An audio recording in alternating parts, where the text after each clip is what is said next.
Okay. This is the second black in a row. What's going on? Am I starting to whine? I don't mind playing black, actually. I think I actually have a worse record playing the white side in over-the-board games than I do with black. So what can be said about that? I'm just going to take here. Get this pawn structure how I want it. Let's learn some more with this. And let's establish pawns on dark. My queen here. Pawn up here. What does that say? If I'm winning more games, if I'm doing better with black than I am with white, it means my opening knowledge is garbage. I should be definitely doing better with white, but that's not the case. My opponent is afraid of this.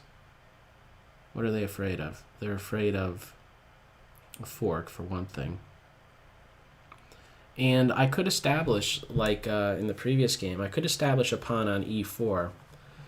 And, well, if you were here 2 minutes ago, you'll know things didn't turn out so well. But things are much different, such that I've given up my dark square bishop. These pawns are messed up, and I could try and form a structure where I restrict this bishop on c1. Now, how can I accomplish that? I think for starters, this is good. And my follow-up, I believe, should once again, in this instance, be c5. Now, in that previous game, this pawn was on b3, and this bishop, once playing to b2, had direct sight. We eventually had dark square bishop exchange. But I believe that this is still the correct way to go. c5, just to make sure these guys don't get rolling. Okay, and now I think I could jump into this square, but my only concern is, do I first throw my bishop here? And I believe I do. So let's get him out and working. And as a follow-up, well, is there really going to be a better square than d7? We're going to see about that. Now, my opponent could maybe give me some problems, and they are giving me some problems. Okay, they're trying to undermine this pawn, and I believe that they are successful. So let's see. Candidate moves. Pawn takes. I really want to be in a spot to recapture with my knight, because I don't know if I want to give up my light square bishop. That's one thing, but as soon as pawn takes, the rook is hitting my bishop. So should I move my bishop back? This is my first thought. Second thought is to just take, because then maybe I could put pressure on this pawn. I think I'm going to take, actually. Yeah, let me take. So, okay. I think I still just jump in here. There's not going to be anything better. My bishop is unprotected, but as soon as the knight moves, I just drop my bishop back. I'm okay. Well, I'm going to have to be okay with giving up my bishop. If the knight insists on getting to f5, he is... use this word to describe the previous game's knight d5. That knight on d5 would be intolerable, and I believe that a knight on f5 would also be intolerable. Now, I wonder if I should just drop back to g6 so that if bishop takes, I recapture with the pawn and I need not worry about the f5 square. Or I could just maybe post up on e4. Or take and then play knight e4. They all look pretty appealing. I'm gonna go with this and play my knight in here. And if I need more support, I could definitely consider f5 or just getting the last piece working. My rook on a to e8. Any rook move to the b file, pretty much the knee-jerk reaction is going to be this, unless I want to move my knight. No, I just want to do this. Do I really want to devote my queen to the defense of a pawn? No, I don't. In fact, my queen would be overloaded if that happened. So I think I support my knight here. I do, with this last move, have to be extremely careful about allowing a knight to get here. It's not so easy to do there. You can't do that so easily. So I'm looking to simplify a bit more. My opponent is coming at me pretty hard. I want to move my knight, but I guess I have to babysit my pawn. I don't want to take, because this rook just becomes very annoying on the 7th rank. So, and I'm also down on time. Pawn takes, I just recapture with the pawn. I want to play knight e5. Can I get knight e5 in? Can I also play faster? Okay, hang on here. Hang on. Hang on. Rook here, trying to get to the 7th. Maybe I say no soup for you with this. The bishop move, I'm not sure what that's doing. I'm not afraid of that move. This was another reason, by the way, I supported my knight with f5. Even though it was supported with my queen, I wanted to make this knight e5 move available. Can't recall if I pointed that out. So definitely recaptured with my queen. Capturing with my pawn just makes this pawn connected. Makes him passed. Hitting at this point twice. Potential for forks if the queen goes too far away. What to do about defending this pawn? It's not fun having to defend b6, I must say. Flight square is my first thought. Let me just go with it. Throw the move back at my opponent. I don't have all the answers in this position. I don't have all the answers, so sometimes you just have to move and say, hey, you figure out what we should be doing, because I don't know. What should we be doing? Can somebody tell me? I don't know. Okay, I should probably get my rook doing something other than staring at a pawn that's... you don't need to defend that pawn anymore. You just don't need to defend that. And what's unprotected? This guy. So let's hit him. This pawn is safe twice. He might be undermined, though. Maybe I should have addressed that. Actually, if the bishop moves... Okay, knight here no longer comes with the fork. But maybe the queen is close to being trapped. Actually, I'd be setting myself up for a tactic if I did something like that. So let's say no g4. H5 says you won't play g4 successfully to undermine my knight. And the reason I said rook d is not a good option is because of rook takes knight. This isn't a threat because I have pressure on the bishop. In fact, what? What am I trying to say? In fact, I should move. I only have a minute. Yeah. Okay. Let me put pressure on this guy here. This bishop is a giant pest. Now that he is definitely a giant pest. Maybe I could induce some weaknesses here. Get this pawn doing something else. Maybe my king belongs somewhere else, like here, just to defend this pawn. And it stops maybe the potential for white to maybe cut off my king more long term. Of course. Step up one. Off of a dark square, although I don't really see this bishop coming to life here. Or no, I definitely want to stay off dark. Maybe I still want to capture this pawn one day. Oh, I could have landed a fork. That's another thing. Or I could have played here and trapped the queen. That's what I was talking about. As soon as the rook went back, I had rook d2.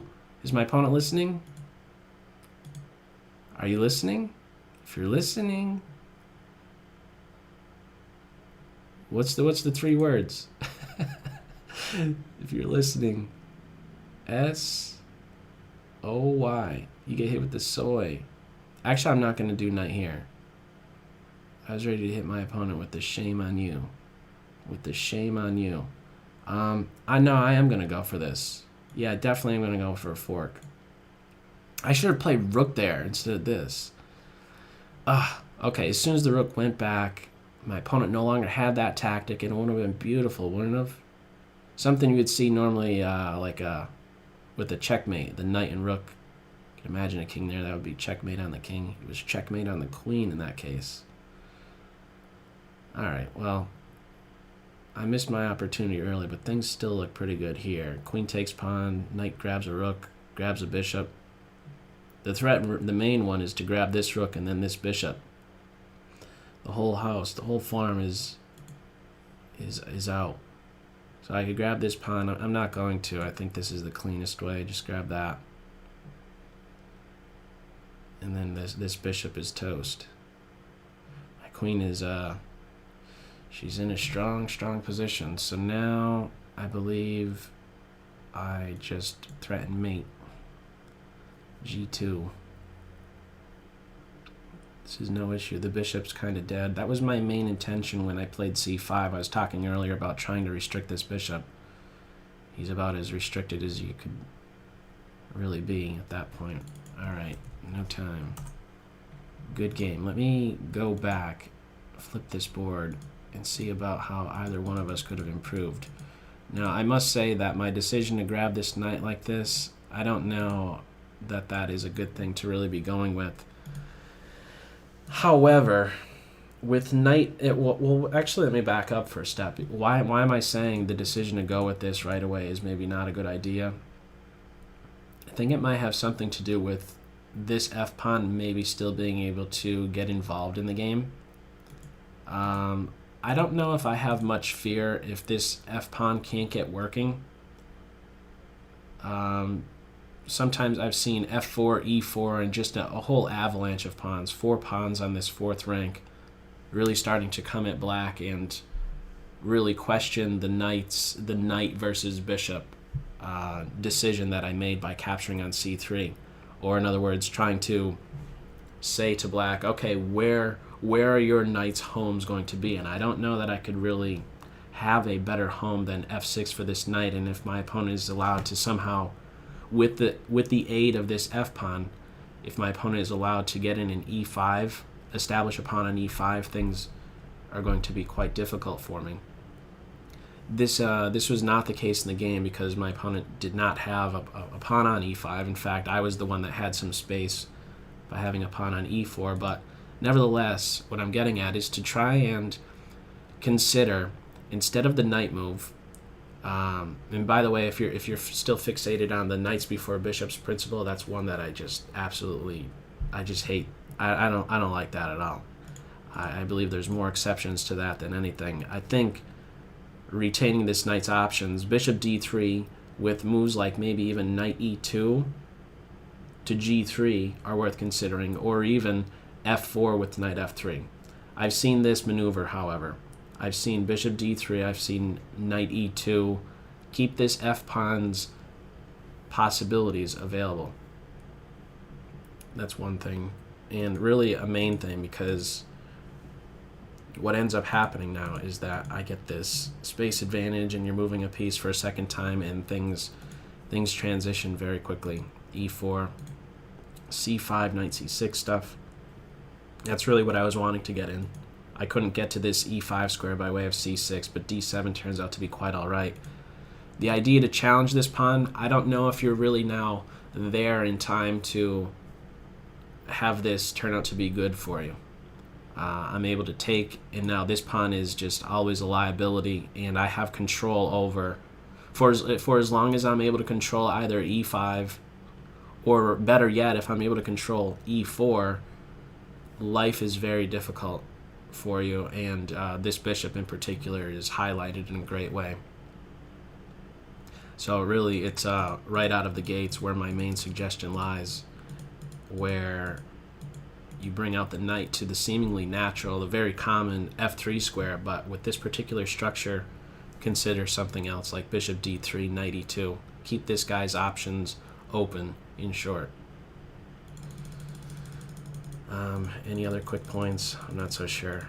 I think black, I don't know that I gave you any opportunity to do anything. It's just tough no matter where he goes. He's either biting at this this rock on c5 or just staring at his own pawn, or staring at his own pawn here. So one poorly placed piece or one inactive piece can really spoil the whole game, and he was an issue. I had some missed opportunities. I did not play accurately all the way through. I had some missed tactical opportunities as I was pointing out along the way, but my main points were the f-pawn right here. Consider bishop d3 and knight e2. Okay. Good game.